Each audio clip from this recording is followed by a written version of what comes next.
Indonesia di grup neraka, hadapi Jepang, Arab Saudi, dan Australia di kualifikasi Piala Dunia 2026.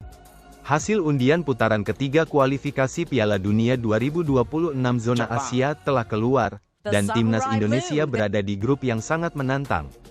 Pada Kamis siang, tanggal 27 Juni tahun 2024, di Kuala Lumpur, Malaysia, dilakukan pengundian putaran ketiga kualifikasi Piala Dunia 2026 zona Asia.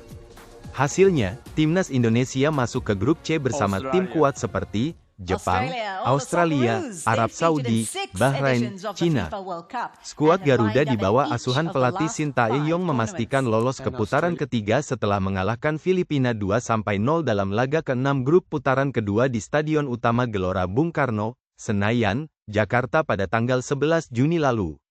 Kemenangan ini membawa Indonesia melangkah ke fase berikutnya. Setelah memastikan lolos, Sintayong mengungkapkan keyakinannya bahwa timnas Indonesia akan menghadapi tantangan di putaran ketiga dengan kemampuan terbaik. Selain grup C, berikut adalah pembagian grup lainnya. Grup A, Iran, Qatar, Uzbekistan, Uni Emirat Arab, Republik Kirgistan, Korea Utara.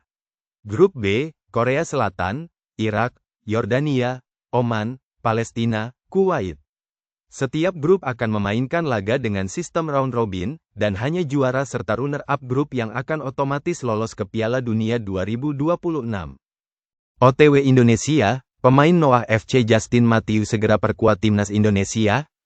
Pemain keturunan Indonesia, Justin Mathew, yang menghebohkan pencinta sepak bola lewat postingan terbarunya di Instagram.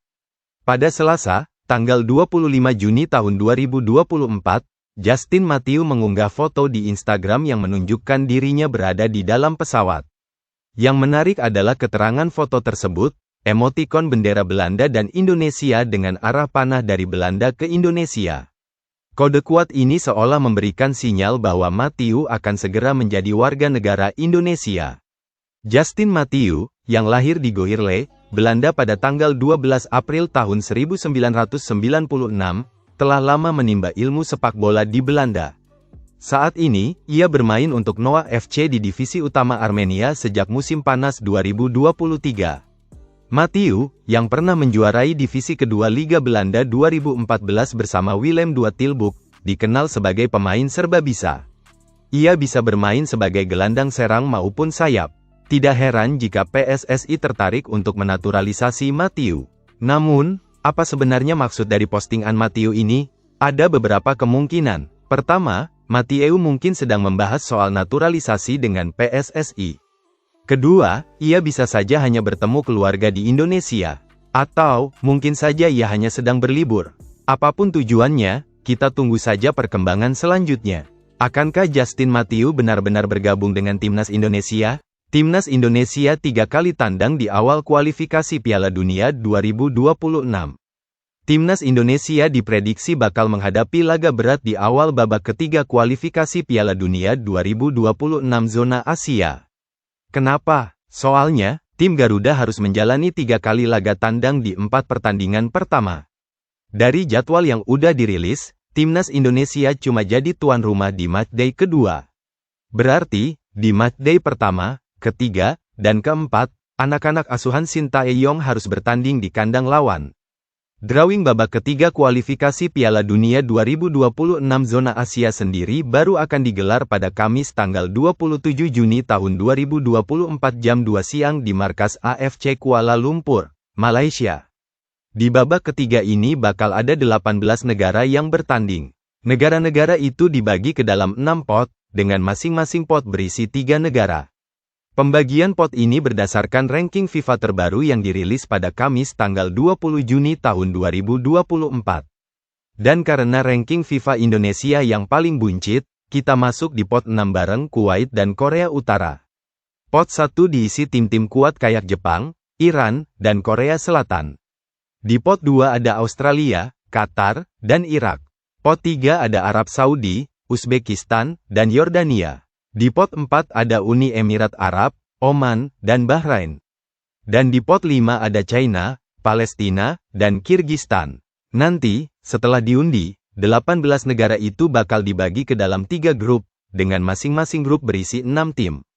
Setiap tim bakal menjalani 10 pertandingan, dengan rincian 5 laga kandang dan 5 laga tandang. Kira-kira siapa aja ya yang bakal jadi lawan timnas Indonesia di babak ketiga kualifikasi Piala Dunia 2026 zona Asia? Tunggu aja hasil drawingnya tanggal 27 Juni nanti ya. Runner-up top skor Liga Belanda ngebet perkuat timnas. Ada lagi satu pemain keturunan Indonesia yang berminat memperkuat timnas Indonesia. Bukan sembarang pemain, tapi runner-up top skor Liga Belanda U21, Mauro Zelstra, yang musim ini bermain di Volendam FC. Sebelumnya, Zelstra bermain di Akademi NEC Nijmegen yang berlaga di kompetisi level Liga Belanda U21. Berposisi sebagai penyerang, Zelstra tampil meyakinkan dengan mencetak 9 gol dan 1 assist dalam 19 pertandingan. Catatan tersebut membuatnya duduk di posisi 2 pencetak gol terbanyak Liga Belanda U21. Zelstra punya darah Indonesia dari sang ayah, sementara ibunya asli dari Belanda. Saya punya darah Indonesia dari ayah. Oma saya dari Bandung, ucapnya. Saat ini, pelatih timnas Indonesia, Shin Tae-yong, sedang mencari pemain berposisi penyerang. Kabarnya, Zelstra masuk dalam salah satu bidikan. Saya dengar saya menjadi salah satu pemain yang masuk daftar incaran, tapi belum ada ofisial PSSI yang menghubungi, kata pemain berusia 19 tahun itu. Akankah Mauro Zelstra menjadi tambahan kekuatan bagi timnas Indonesia? Mari kita tunggu perkembangan selanjutnya. Timnas Indonesia kedatangan striker keturunan baru jelang kualifikasi Piala Dunia 2026. Timnas Indonesia akhirnya memiliki striker keturunan baru jelang tampil di putaran ketiga kualifikasi Piala Dunia 2026 zona Asia. Dia adalah Jens Raven, striker muda berbakat dari klub FC Dordrecht. Anggota Komite Eksekutif, Exco, PSSI, Arya Sinulinga, menjelaskan bahwa proses naturalisasi striker FC Dordrecht itu hampir rampung. Sang pemain tinggal menjalani sumpah sebagai warga negara Indonesia. Pengambilan sumpah Jens Raven, dalam waktu dekat, kata Arya Sinulinga. Jens Raven yang kini masih berusia 18 tahun, turut masuk dalam daftar pemain yang dipanggil pelatih Indra Syafri untuk Piala AFF U19 2024. Namun, belum diketahui kapan dirinya bakal bergabung dengan tim. Kalau dia sudah di Jakarta, saya baru berani ngomong kapan pengambilan sumpahnya, ujar Arya.